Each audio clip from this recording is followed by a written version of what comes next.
ومن اتبع الهدى أشهد أن لا إله إلا الله خالق العبادة وأشهد أن محمدا عبده ورسوله لا نبي بعده حمدا لمن قال في ذكر الحكيم أعوذ بالله من الشيطان الرجيم بسم الله الرحمن الرحيم سبحان الذي أسرى بعبده ليلا من المسجد الحرام إلى المسجد الأقصى الذي باركنا حوله لنريه من آياتنا إنه هو السميع البصير وقال نبينا محمد صلى الله عليه وسلم الصلاة معراج المؤمنين.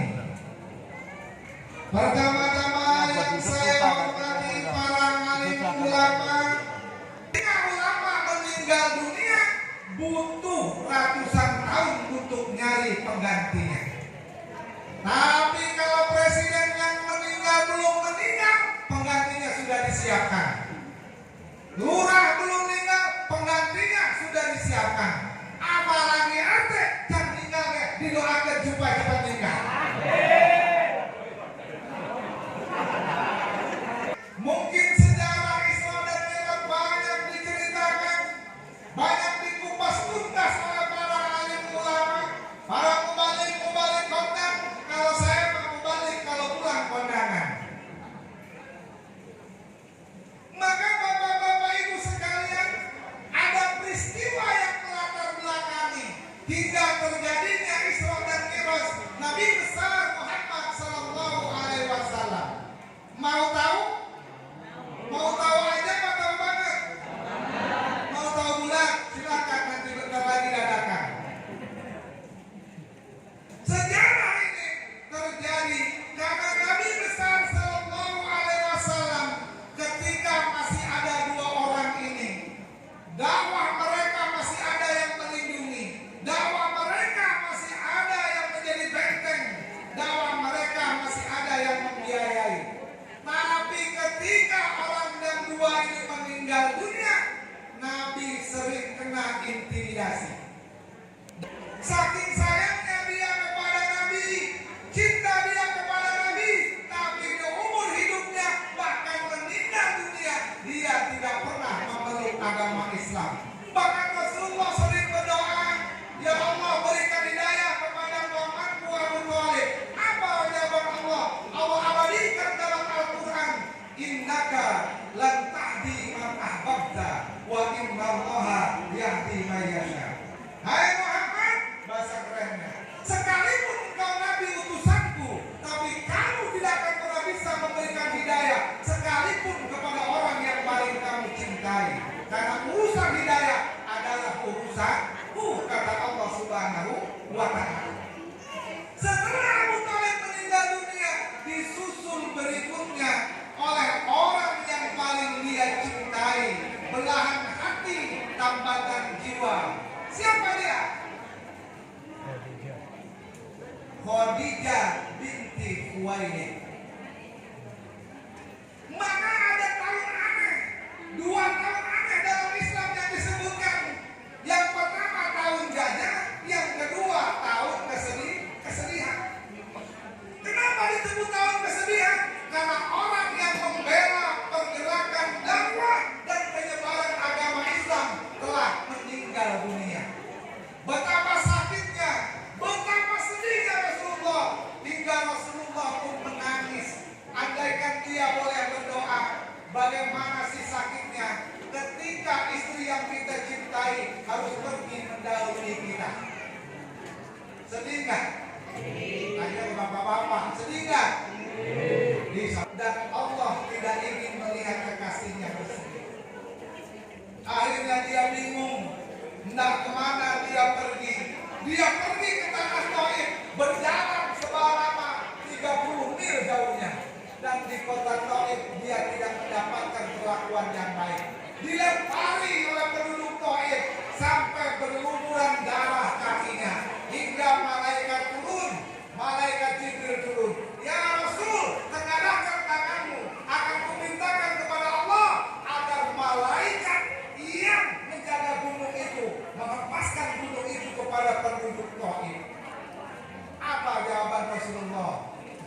Jangan ya Jibril. Kenapa? Walaupun mereka sekarang gak beriman, saya yakin anak cucunya kelak yang beriman. Maka doanya terkenal, Allahumma hdi biqaumin fa innahum la ya'lamun. Ya Allah, berikanlah hidayah kepada penduduk itu karena mereka tidak mengetahui saya. Tak kenal maka tak sayang. Paham? Maka dia dalam suatu riwayat sedang tidur di rumah Ummi Hani. Dalam satu riwayat di kota Mekah dia sedang tidur.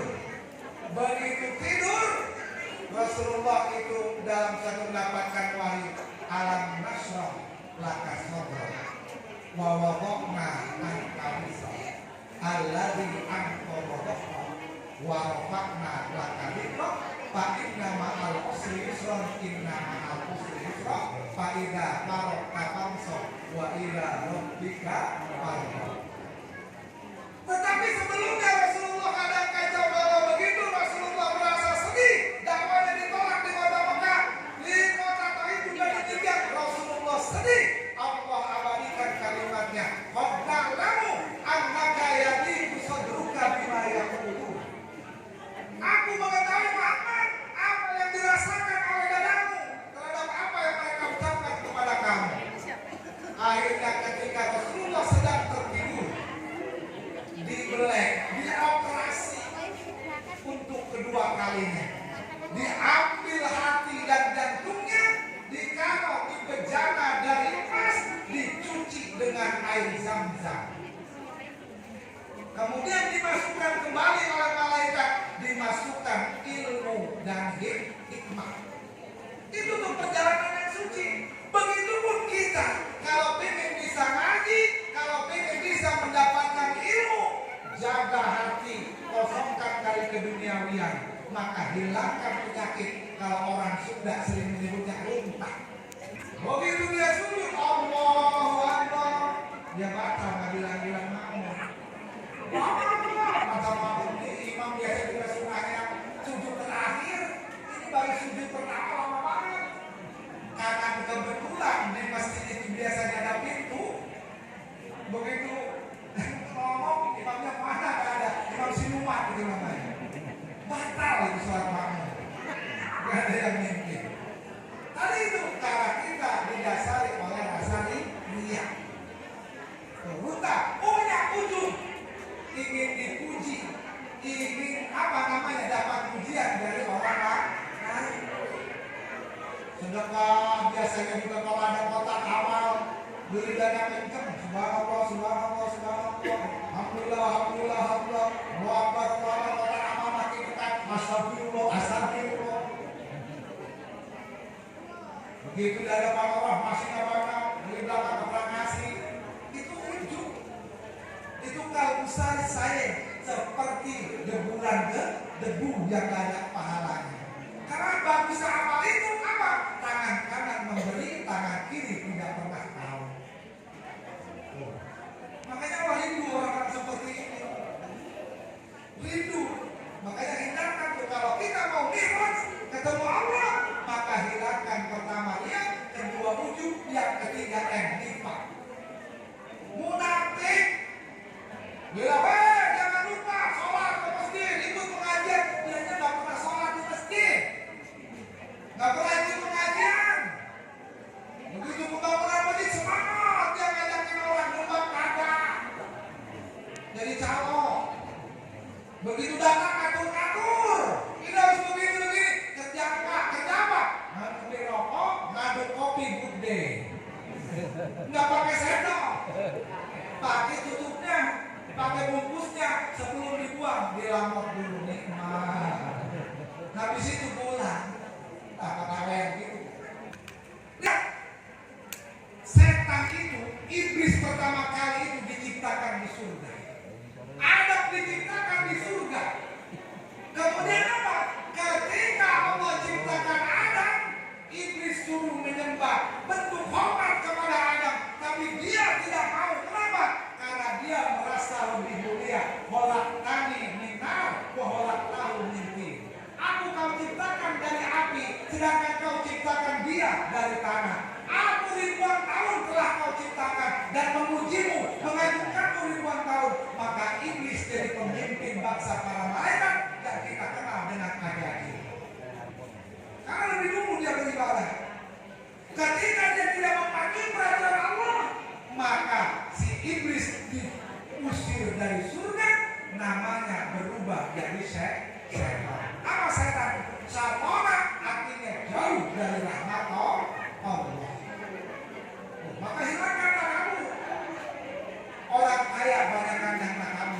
Adanya malam. Tahajud siang hari, subuh kesiangan. Itu malam hari. Makanya Rasul ketika sedang tidur dibelah dadanya, dicuci dengan air zam-zam dengan menjadi emas, dimasukkan kembali dengan hikmah dan ilmu, diperjalankan dari Masjidil Haram ke Masjidil Aqsa. Kalimatnya subhanallah, maha suci Allah, mampu menjalankan dari Masjidil Haram ke Masjidil Aqsa. Dari Mekah ke Palestina, waktu itu kendaraan paling kencang itu adalah kuda. Cuma dalam cuma setengah malam berhitung dengan Sidratul Muntaha itu mampu. Makanya subhanallah, maha suci Allah. Karena kalau kita dari Palestina dari kota Mekah ke Palestina, kalau naik kuda diperkirakan 6 bulan. Bersumpah dengan buah-buahan itu. Wakil adanya di kota Mesir. Wazaitun adanya di kota Irak. Waktu di sini ada di kota Palestina. Wahadal baladil amin, kota Mekah. Kenapa Allah bersumpah dengan buah-buah itu dan 4 kota itu? Karena di kota-kota itulah nabi-nabi pilihan Allah dan Rasul lahirnya. Oh, wakili wajah itu wajahnya. Nanti nabinya dari Indonesia. Namanya Cukimin. Kan gak pantas lawatnya. Kalau maksudnya anak Cukimin, ya kan gak pantas. Perjalanan dia diperlihatkan kebesaran Allah dari Masjidil Haram kemudian ke Masjidil Aqsa menggunakan kendaraan namanya buraq. Buraq itu kenapa disebut buraq? Karena maddatil basar, sejauh mata memandang, cepatnya gak turun-turungan. Maka buraq dari kata kelebatan daripada hilang. Buraq, kendaraan buraq lebih kecil daripada kuda, lebih besar daripada keledai. Tahu keledai? Yang buat bikin tempe. Keledai. Bagaimana di Muhammad? Buraq, tidak ada satu orang pun yang menaiki kamu lebih mulia daripada Muhammad SAW. Baru buraq nurut. Namanya juga binatang. Belum pernah ketemu orang, pasti kalau ketemu dia takut dan liar. Makanya kuda disebut kuda liar. Yang pakainya juga hubungannya liar. Lama-lama jadinya liar. Pasti harus ditali dulu. Hah? Nabi Muhammad sedang mengajarkan umatnya untuk tawakal. Karena tawakal butuh usaha. Kita naruh motor, taruh aja depan. Tawakal kepada Allah. Dan tawakal kalau on. Kalau tawakal kunci dulu, kunci setar, taruh di rumah pakai dobet. Kalau hilang berarti bukan rezeki kita. Ingat, rezeki sudah ditakar, tidak mungkin akan tertukar. Paham? Itu sedang mengajarkan tawakal. Makanya dalam satu hadis, lau tawakkaltum haqqa tawakkuli la ruziktum. Seandainya kamu bertawakal sebaik-baik tawakal, niscaya akan aku berikan kamu rezeki seperti burung yang puhimason wa daruhu bitona. Di pagi hari dia berjalan dengan kelaparan, tapi pulang kembali ke sarangnya dengan kekenyangan. Burung dia juga harus cari. Apalagi kita yang punya otak bin kolong. Cuma kalau kita banyakkan otak kayak kolongong. Ini Yahudi walaupun hakikatnya belum. Tapi perilaku kita sudah Yahudi. Mana kemauan kita? Kayak sembuh. Kotor. Lagi raja langit itu lurus dengan Masjidil Aqsa. Benar kalau mampu. Tinggal terbangkan aja dia. Tapi kenapa Allah sedang mengajarkan kepada umatnya, kepada makhluknya, kepada manusia bahwa untuk mencapai sesuatu harus ada jalan keluar. Benar kalau mampu lagi dulu angkat aja langsung ke Masjidil Aqsa atau langsung dia ke Sidratul Muntaha. Tapi kenapa harus ke Masjidil Aqsa? Di situ ternyata pintu langit lurus dengan Masjidil Aqsa. Allah memilih fitrahmu, kau sudah diberikan hidayah hidayah. Padahal ketika itu anak belum dilarang. Tapi Nabi beli susu. Padahal susu paling enak susu nahan malam Jumat.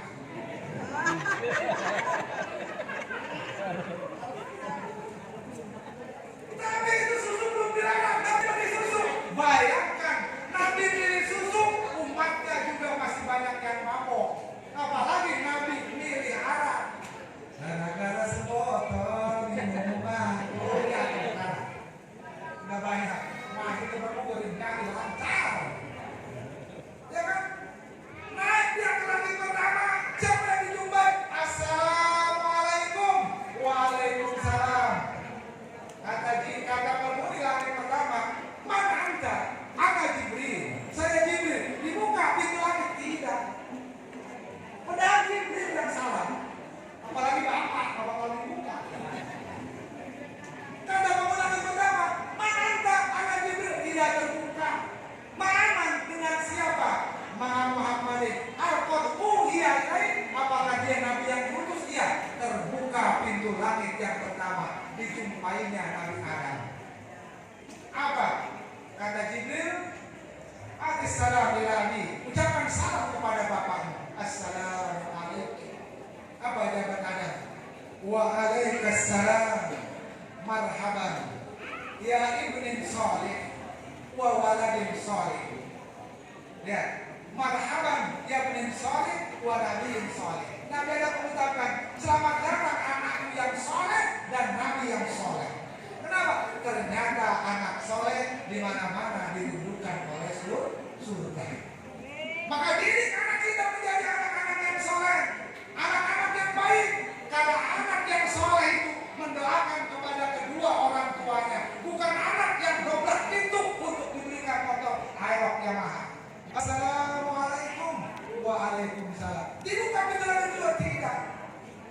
Siapa engkau? Aku Jibril. Bersama siapa? Bersama Muhammad. Al-Qad uhiya ilaih. Apakah dia Nabi yang diutus? Benar. Terbuka pintu langit yang kedua. Marhaban ya akhin soleh wa nabiyin soleh. Selamat datang saudara yang soleh dan nabi yang soleh. Lihat, bagaimanapun kita, keadaan kita bagaimana tergantung circle lingkungan kita. Buka pintu langit. Enggak. Sebelum bersama siapa engkau? Bersama Muhammad. Kata uhiya ilaih. Apakah dia Nabi yang diutus? Iya. Begitu mengatakan dibuka pintu yang ketiga, bertemu dengan Nabi Yusuf alaihissalam. Lihat, nabi-nabi yang diberjumpakan dengan Nabi Muhammad semua punya masalah dalam hidupnya. Nabi Yusuf kurang sabar bagaimana? Waktu kecil sudah dipikir oleh saudaranya dengan alasan dimakan oleh serigala. Dibuang dia ke dalam sumur, ditemukan oleh saudara, dijual dia ke orang pembesar di bangsa Mesir. Dan disitulah fitnah ketika dia remaja terjadi. Dituduh berzina dengan apa? Memal seorang budak. Nggak ingin ini Siti Julaiha, nggak ingin kamu sebagai pejabat kerajaan dia redup. Dia belum tahu Yusuf. Akhirnya apa? Diundang namanya ibu-ibu gampang viral. Viral udah ada itu. Dia belum tahu siapa Yusuf. Diundang biar jadi malu sama Siti Julaiha. Ke rumahnya disiapkan semua makanan, buah-buahan bermacam-macam, dikasih pisau masing-masing, suruh ngupas buah-buahan. Begitu sedang asiknya ngupas buah-buahan, lewat Yusuf alaihissalam. Apa? Tanpa sadar dia telah memotongnya aidiyah bunga, memotong tangan-tangannya. Maka dia mengatakan, Mahasya illa malakun karim. Ini mah lain jannah, ini mah malaikat kayaknya. Sampai dia sadar tangannya terpotong-potong. Pakotongna aidiyah bunga. Kalimat pakotongna aidiyah bunga. Berarti terpotong-potong, nggak sadar. Akhirnya bawah. Nggak sadar dia, saking gantengnya Nabi Yusuf. Padahal Nabi Yusuf gantengnya separuh dari kegantengan Nabi Muhammad Sallallahu Alaihi Wasallam. Begitu di penjara, keluar dia jadi seorang raja. Kita jadi pejabat, 1 periode, pengen 2 periode. Bulan 2 periode, pengen 3 periode. 3 periode, kena KPK. Tidak begitu. Karena tidak amanah. Langsung bersama siapa engkau? Baru di muka. Bersama di muka di langit tempat bertemu dengan Nabi Idris.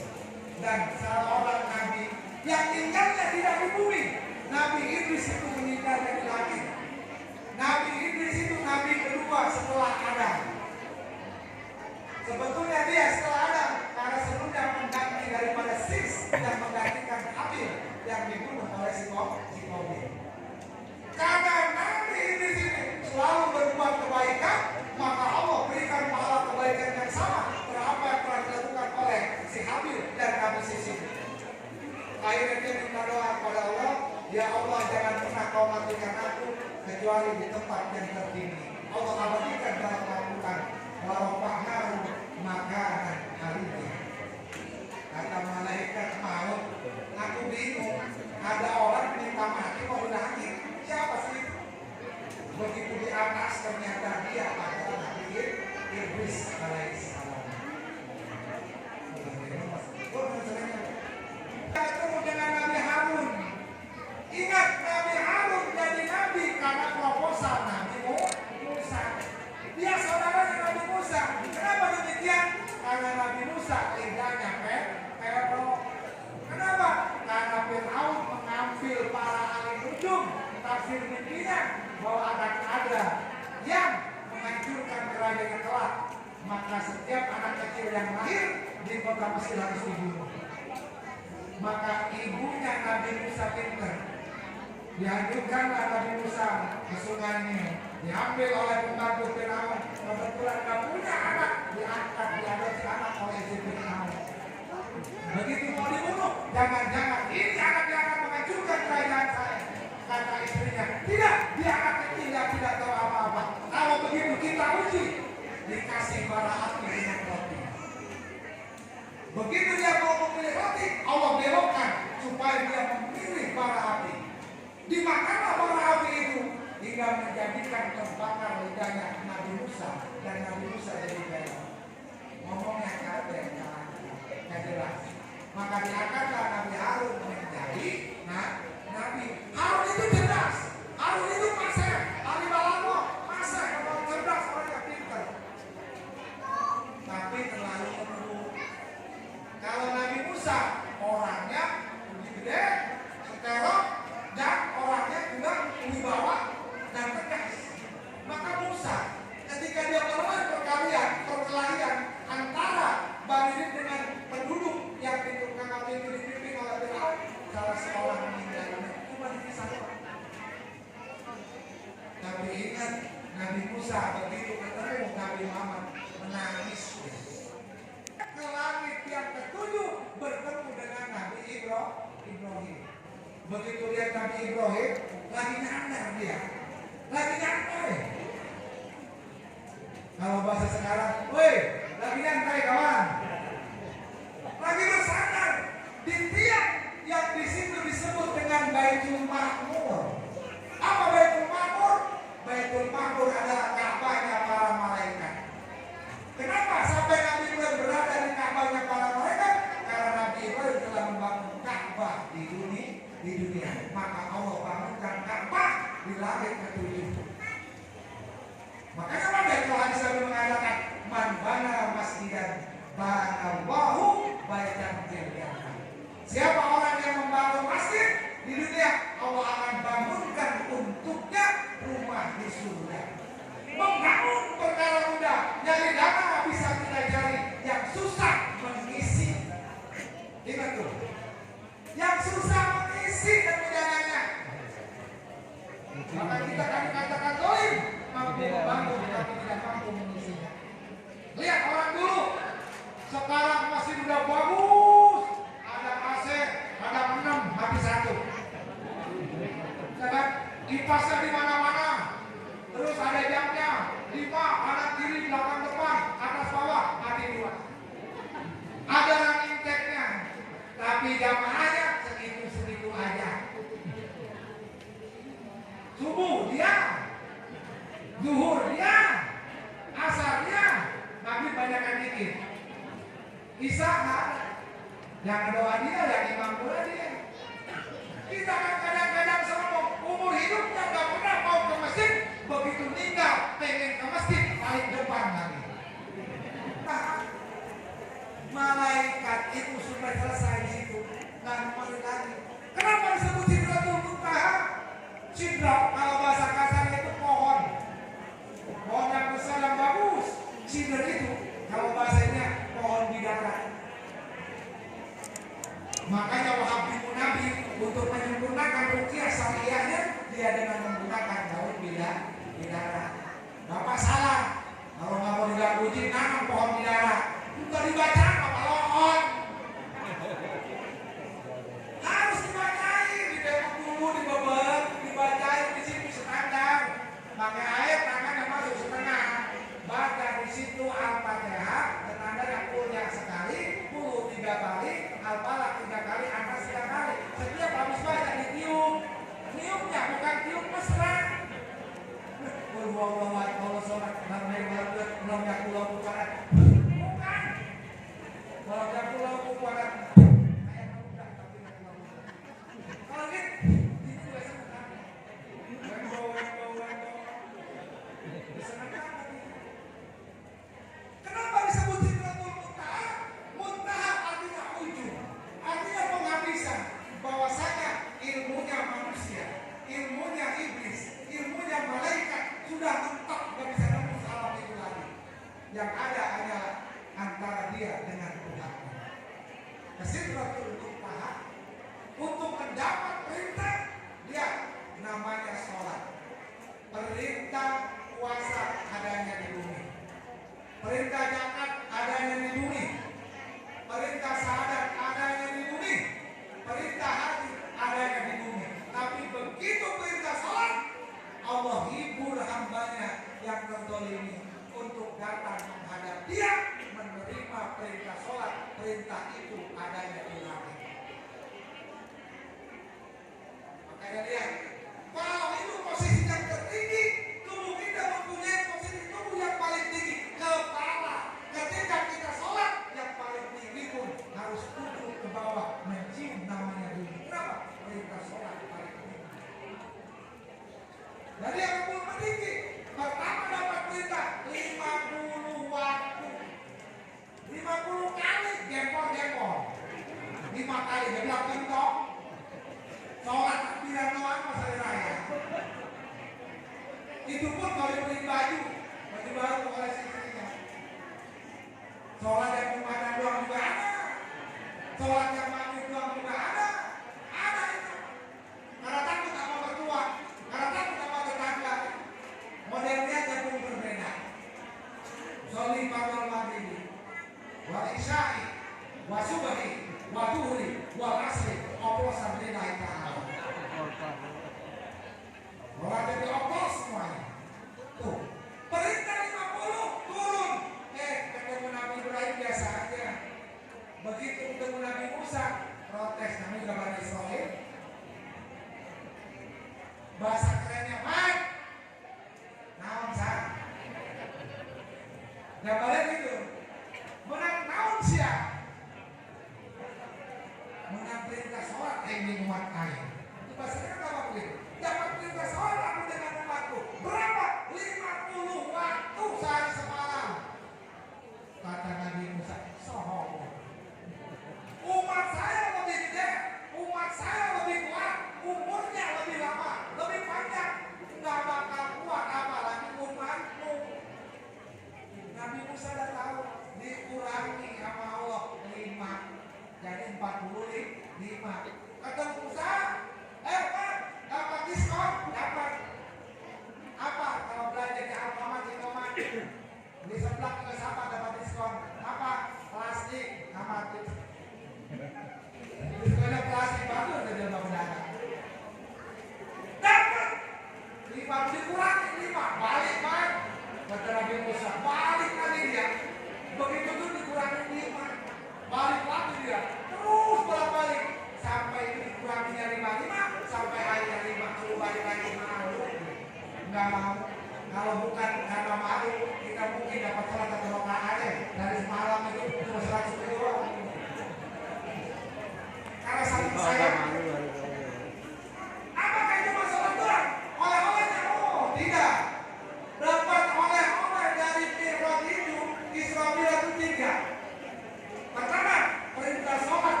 Dan oleh-oleh yang ketiga, bagi umatmu yang mengatakan la ilaha illallah masuk surga. Tuh, oleh-olehnya tiga. Tapi yang paling berat sholat. Banyak minimal keluar Allahumma antas salam. Jangan sampai Allahumma lantas jalan. Doa itu habis sholat. Lebih syukur-syukur baca ayat kursi. Subhanallah 33. Alhamdulillah 33. Allahu Akbar 34. Benar 100. Doa di situ. Waktu yang paling mustajab, paling enak doa itu setelah sholat. Karena hubungan terdekat antara hamba dengan Tuhannya ketika dia sedang sholat. Aqrabu ma yakunu al-'abdu as-sajid. Yang paling dekat posisinya seorang hamba dengan Tuhan, orang yang sujud. Maka aksi doa, maka perbanyak doa ketika sujud. Tapi sujudnya ketika sendiri. Kalau jangan lama-lama. Takut ada yang encok. Takut ada yang mau arisan. Takut ada yang mau naik odong-odong ke pabrik kerupuk. Takut mau ada yang healing. Sholat jadinya khusyuk. Maka cepat, maka di mana masuk mulai membuktikan dimanapun imam yang sholatnya cepat pasti pengikutnya banyak. Dia terawih nanti kita buktikan. Tetap pakai ke bawah. Ya, jadi oleh-oleh daripada Islam itu yang pertama adalah sholat lima waktu, yang kedua adalah lain daripada surat Al-Baqarah, yang ketiga adalah yang mengatakan la ilaha illallah Muhammad itu masuk surga. Ini saya agak pulang keluar ya, karena banyakkan muter kemana-mana. Biasa simatupang siang malam pun bukan miliar. Karena besok pagi juga saya harus berangkat. Malamnya sudah saya harus ke Menes. Berapa di Menes? Jauh ya. Menes orangnya resiko saya lebih tinggi. Kalau istri saya tahu berarti harus saya khawatir. Makanya orang-orang yang kita lihat begini tenang, jangan dikira tidak punya masalah. Semua orang pasti punya masalah. Cuma mereka pandai menyembunyikan. Semua orang punya masalah. Dalam hidup itu tidak ada. Mungkin masalah bapak istrinya banyak belanja, masalah ibu suaminya nggak punya kerja, ada masalah lain anaknya nakal-nakal. Ini udah rumah tangga lama nggak punya anak, ini udah banyak anak nggak punya pendapatan. Masalah. Bahkan dalam hidup yang bapak lihat saya pun punya masalah, banyak masalah saya datang. Kalau saya ceritakan tidak mungkin bapak saya ungkapkan. Ada yang undang, nggak ada nomornya. Mana jaraknya dekat pak 2 kilo. Begitu saya bilang 2 kilo, masih 2 kilo lagi pak. 20 dihitung 9 kilo. Kenapa? Kata kalau dibilang 9 kilo tapi usahanya nggak datang. Dia bingung juga, iya, bawah gitu 9 kilo. Ada yang udah tanda tangan, tapi belum terlalu juga. Itu masalah. Apalagi kalau saya harus jelas. Kalau saya izin ceramah itu. Kalau izin ruqyah. Kalau ruqyah nggak bawa berkat biasa, karena ngurusin orang di rumah. Tapi kalau ceramah nggak bawa berkat jadi fitnah. Jadi fitnah. Habis ceramah habis kagak. Minimal harus di bawah. Sampaikan kurang lebih yang mau dimaafkan. Kalau ada kekurangan mohon dimaafkan.